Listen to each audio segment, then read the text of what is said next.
Miren, dentro de identificación tenemos que analizar estas variables, ¿no? Que son el diagnóstico, ¿no?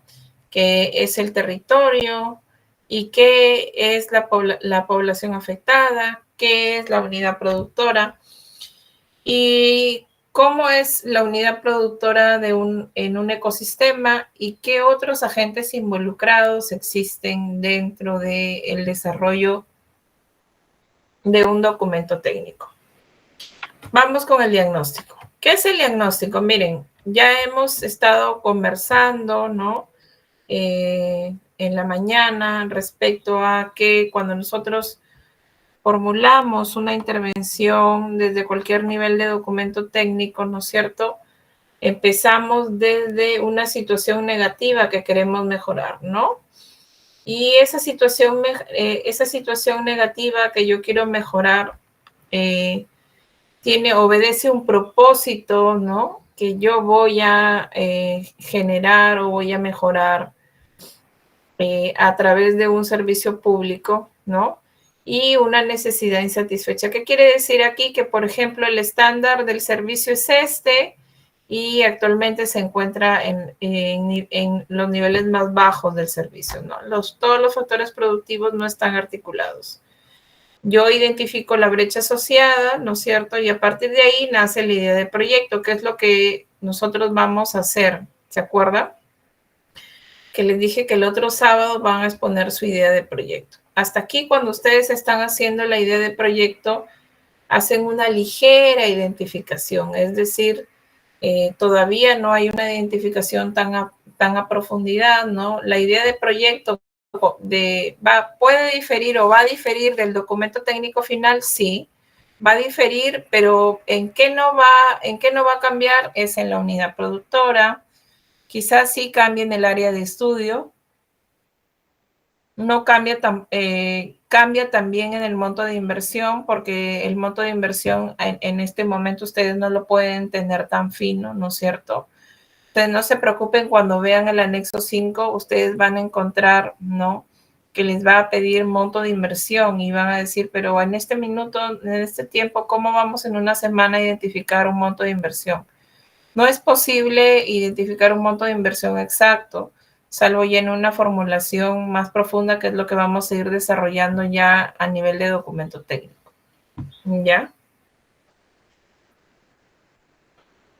Pero este sí es el orden, ¿no? De la consecución de lo que debemos hacer, ¿no? Entonces, ¿qué cosa tenemos que buscar en la identificación?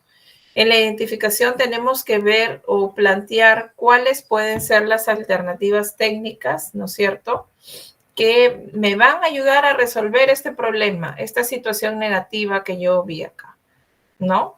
Entonces, aquí tenemos que tener mucha claridad, por ejemplo, con qué cosas puedo atender yo dentro de la situación negativa, ¿no? O sea, tenemos un concepto que se llaman activos estratégicos, ¿no es cierto?, que son parte de estos bienes y servicios cruciales, ¿no?, que me permiten a mí poder brindar el servicio público en óptimas condiciones.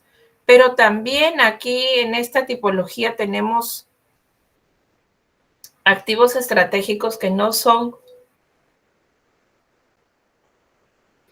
perdón que quiero toser y estoy tratando de no hacerlo, activos estratégicos que no son principales, pero sí están asociados a la gestión, ¿no es cierto?, de los ecosistemas.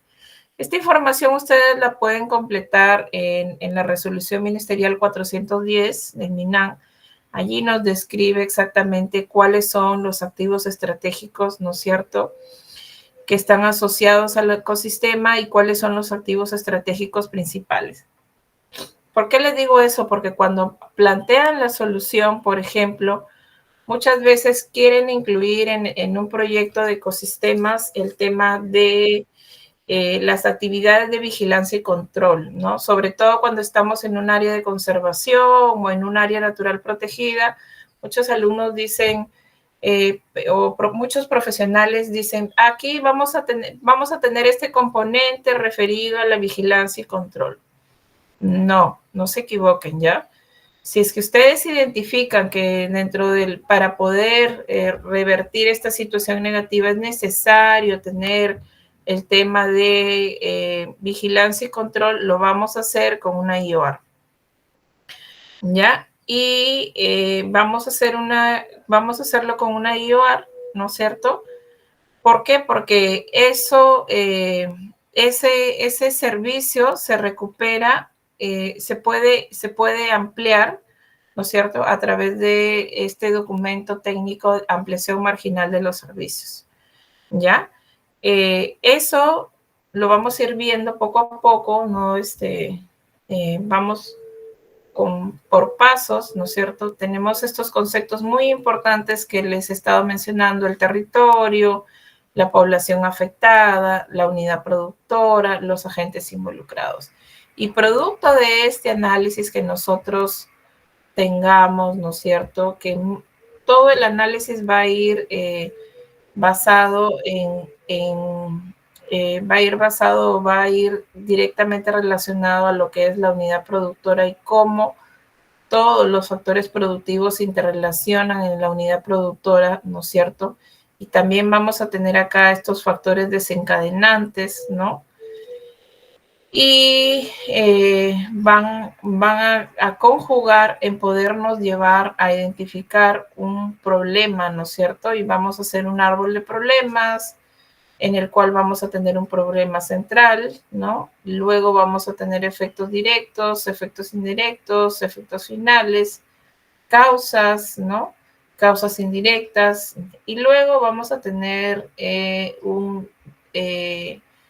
después de identificar un problema central, tenemos que tener un objetivo central y vamos a tener un árbol de medios y fines, ¿no?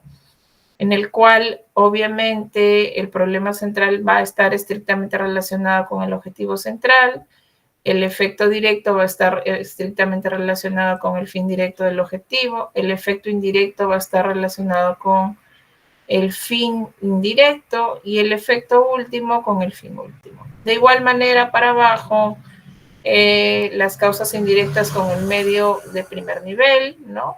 Las causas indirectas con los medios fundamentales de acciones, ¿no? Y vamos a tener finalmente la resolución al problema identificado, ¿ya? Entonces, continuemos. Continuemos. Miren, ¿qué es básicamente un diagnóstico? Es igual cuando ustedes tienen alguna dolencia, ¿no? Van al médico y el médico los diagnostica. Les pide varios análisis, ¿no? Les hace varias pruebas allí en la consulta, ¿no es cierto? Igual aquí nosotros cuando vamos a diagnosticar el ecosistema, ¿no? Vamos a realizar un análisis que tiene que ser sistemático, ¿ya? Aquí la clave para que ustedes puedan realizar un adecuado análisis, un adecuado diagnóstico al ecosistema es que tienen que sustentar datos que describan la situación actual, ¿no? Datos que les describan qué pasaría si la situación actual no mejora y datos que nos permitan sustentar cómo mejoraría la situación actual incorporando algunas soluciones. ¿Ya? Es importante que esta situación negativa esté conceptualizada, si bien es cierto, desde el ecosistema, pero cómo el no funcionamiento adecuado del ecosistema perjudica, ¿no es cierto?, a una población determinada, porque recuerden que nosotros tenemos que ver este tema por el lado de la demanda, ¿no? No por el lado de la oferta. Muchos biólogos ahí a veces se pelean conmigo que por qué vemos todo este tema por el lado, ¿no es cierto?, de la demanda y no la oferta. ¿Quién es la demanda aquí? ¿Quién demanda del servicio? ¿no es cierto? ¿Quién demanda el servicio? A ver. La población, comunidades. La población, ¿no? La población. La población. Así es. Entonces, si el demandante, si nosotros estamos realizando un proyecto de inversión pública y entonces el Estado, ¿qué provisiona? Servicios públicos, ¿no? Entonces, nosotros, ¿a quién tenemos que mejorarle la situación negativa? Sí, obviamente le vamos a mejorar finalmente al ecosistema, pero la situación negativa la viven una población afectada, ¿ya? Por eso es que el análisis se tiene que hacer desde la población afectada. ¿Cómo es que la disminución de la capacidad productora del ecosistema afecta a una población determinada? ¿Ya? Y así como las causas que explicarían lo que les dije, ¿no? La consecuencia actual y cuáles serían las tendencias del futuro, ¿ya? Luego, producto de ello, definitivamente van a salir pues todas las acciones sobre el ecosistema, ¿ya? Pero nosotros, o sea, propiamente, si no hubiera esa figura de servicio público, entonces no tendríamos una herramienta como Estado para poder cuidar el ecosistema dentro de lo que la inversión pública sostiene, ¿no? Porque aquí en la inversión pública nosotros cerramos brechas, ¿no es cierto?, asociadas a servicios públicos, ¿ya? Entonces, veamos. Este es el sistema dentro del cual vamos a diagnosticar nosotros nuestro proyecto. Hemos visto, ¿no es cierto?, la unidad productora, que ya hemos dicho en la clase anterior, ¿no es cierto?, que nuestra unidad productora va a ser el ecosistema, la población afectada. La unidad productora ofrece servicios, ¿no es cierto?, y la población afectada los consume. Y tenemos otros involucrados que son muy importantes también al momento de que nosotros podamos plantear un proyecto. ¿Quiénes son esos otros involucrados? Son las comunidades, las alcaldías, los de las ONG, la policía de bosques, ¿no? Las escuelas, tenemos otros involucrados en el territorio que forman parte de esta simbiosis, ¿no es cierto?, que se da en la provisión de servicios y la demanda por estos mismos servicios, ¿ya? Entonces, tenemos que tener muy claro qué cosa es cada uno de estos ítems, ¿no?, que son los que vamos a diagnosticar. ¿Qué cosa es el territorio? ¿Qué es la población afectada? ¿Qué es la unidad productora? ¿Qué son los otros agentes involucrados? ¿Ya?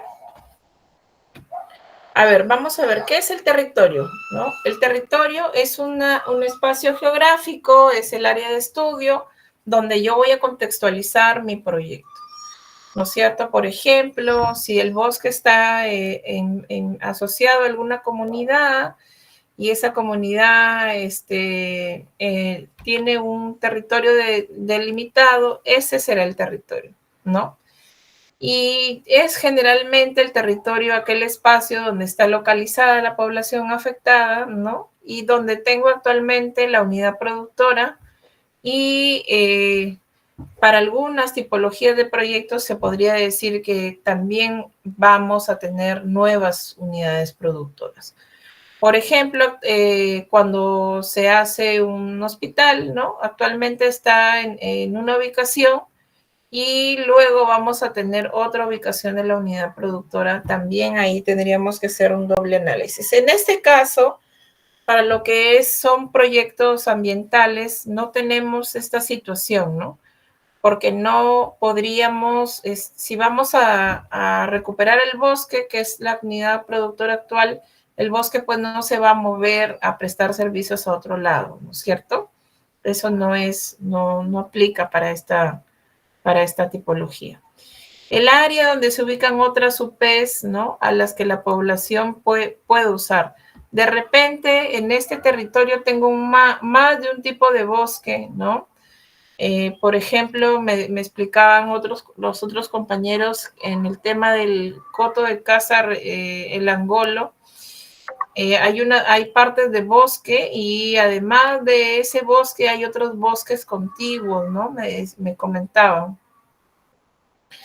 Y entonces esta población nos puede también utilizar estos otros bosques o recibir beneficios de otros bosques, ¿no es cierto?, dentro de los cuales yo no voy a intervenir y también tendría que realizar, pues, ¿no es cierto?, un análisis respecto a cómo yo voy a intervenir en ese bosque. Y cómo va a tener una implicancia en la relación que tienen estas personas con esta otra unidad productora, ¿no es cierto?, que también pueden utilizar. ¿Ya? Dentro del territorio vamos a ver el tema del área de influencia, ¿no es cierto? Y tenemos que recordar que para esta tipología en específico, ¿no es cierto?,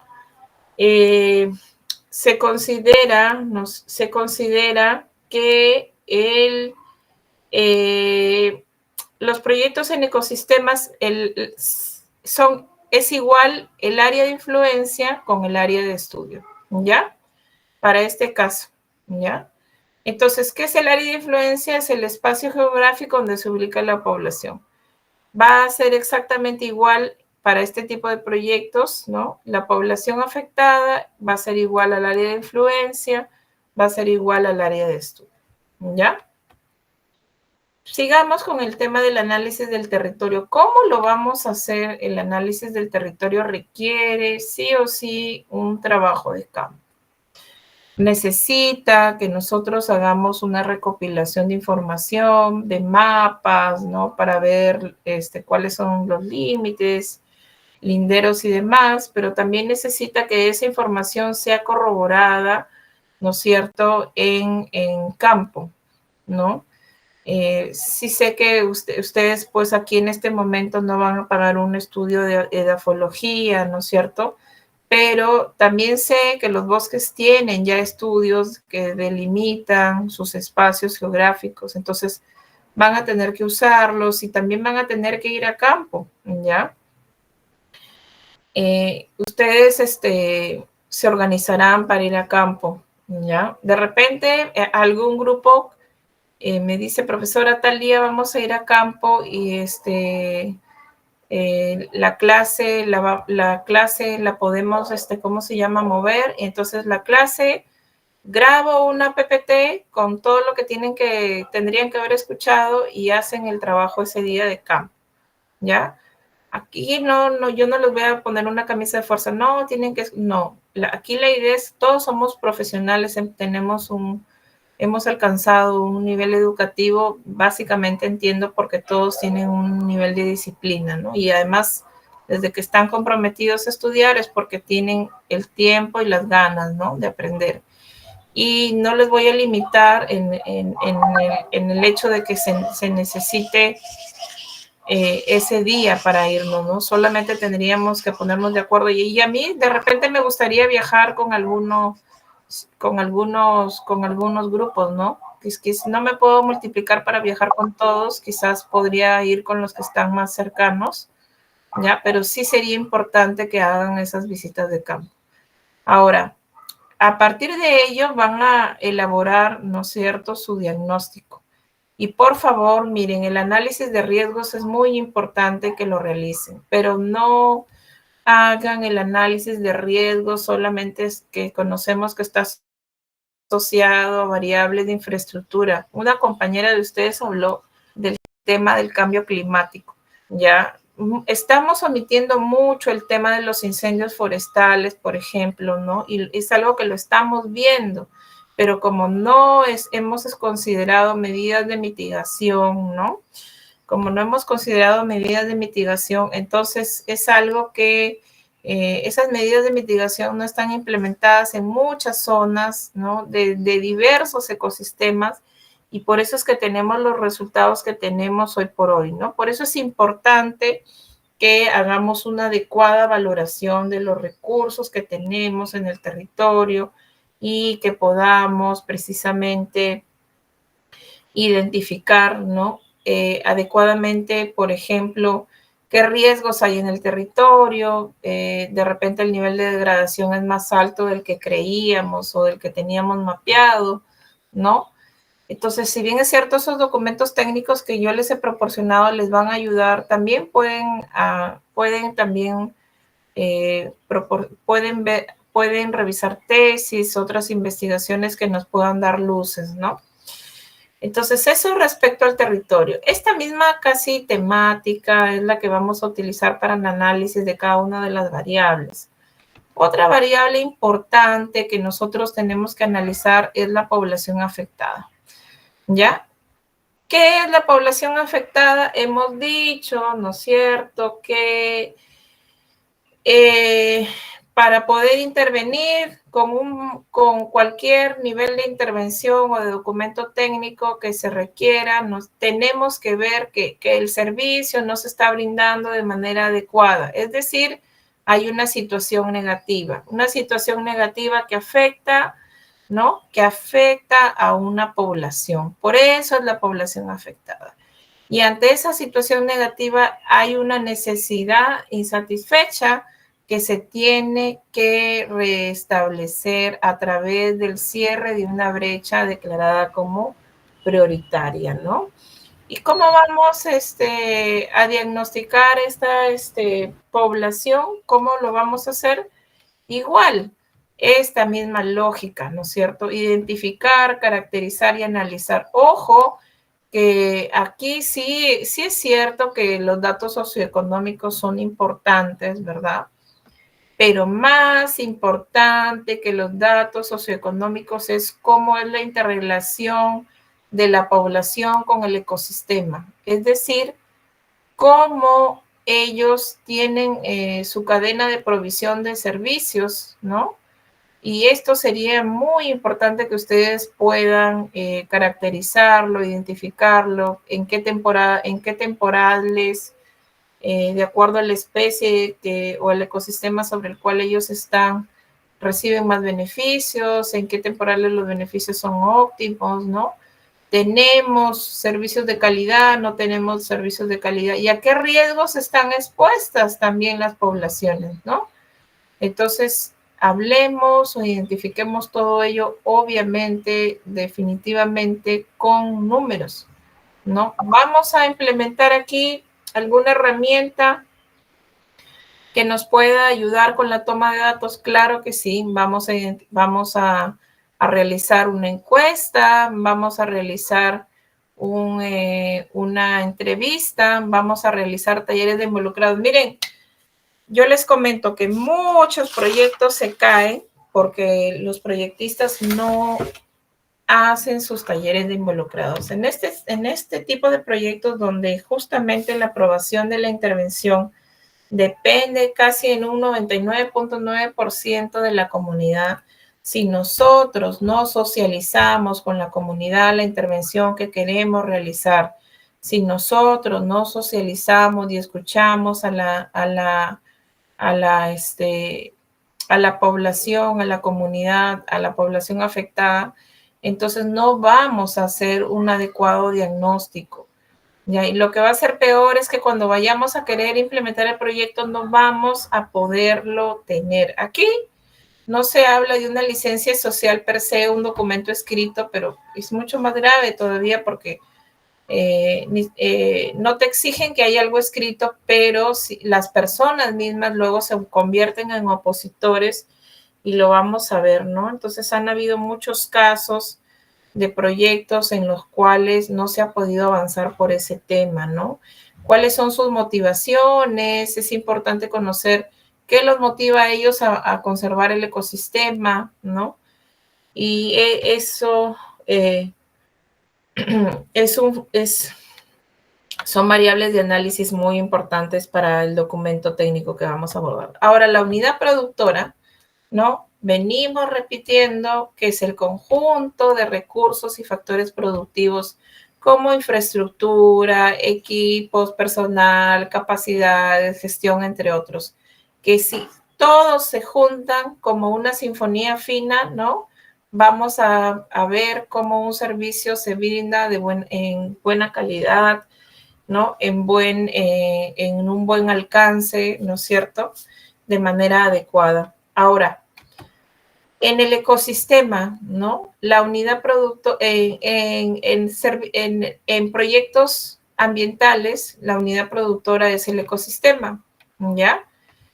¿Y qué es el ecosistema o en todo caso, qué vendría a conformar estos factores de producción de los que siempre estamos hablando? Serían el agua, el suelo, la cobertura vegetal, las especies, el clima, pero de manera articulada, ¿no es cierto?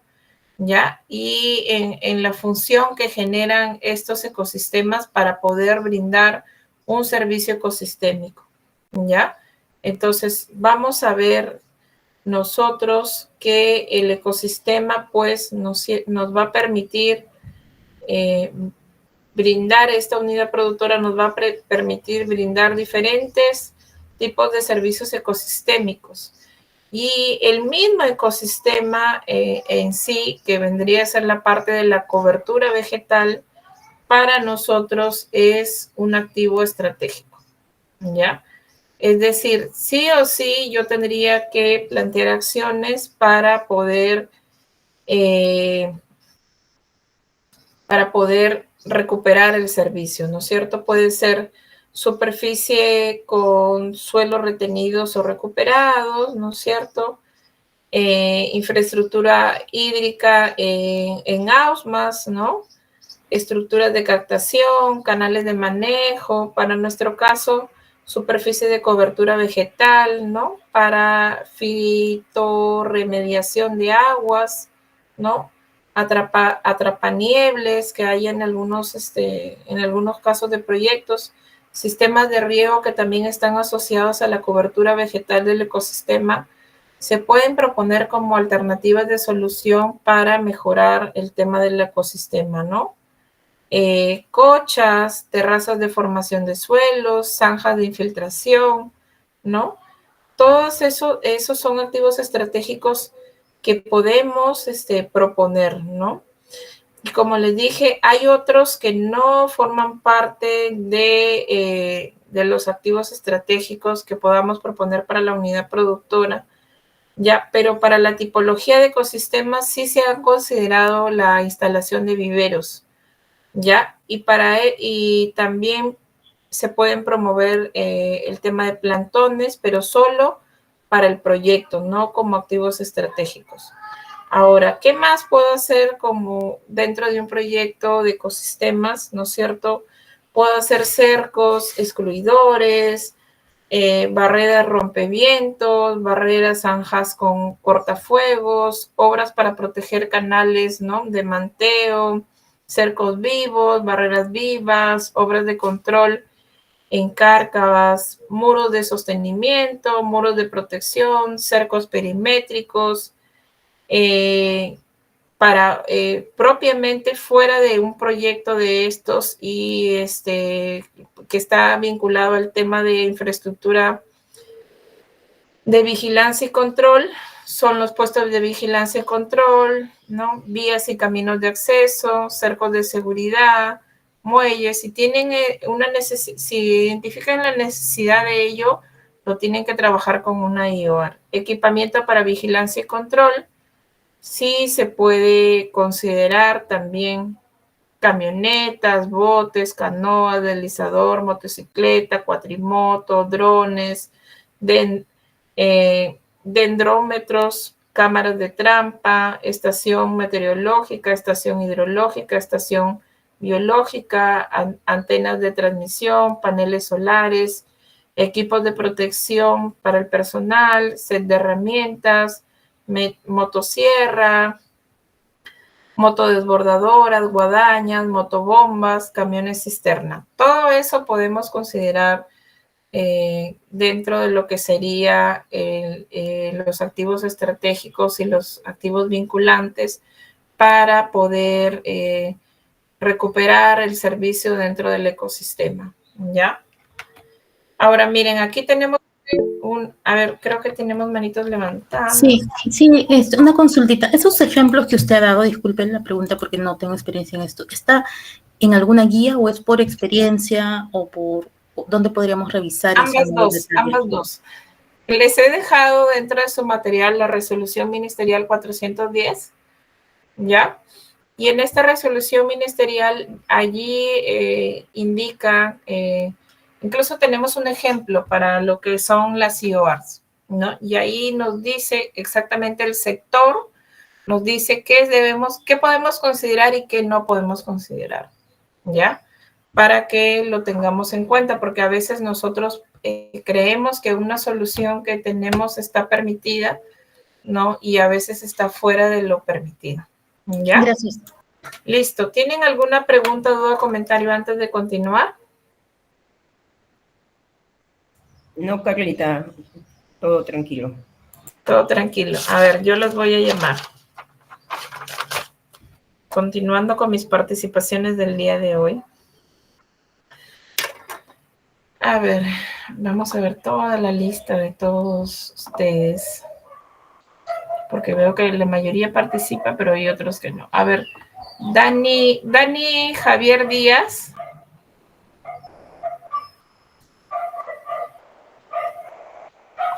Dani Javier Díaz.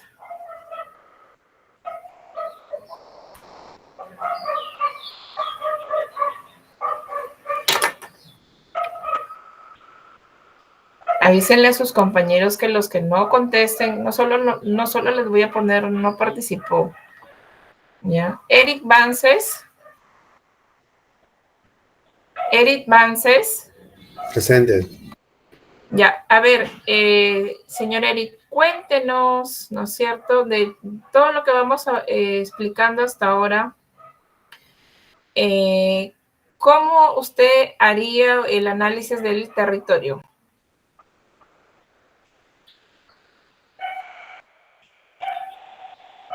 ¿En qué pasos? ¿Se acuerdan que hemos dado 4 pasos para hacer el análisis?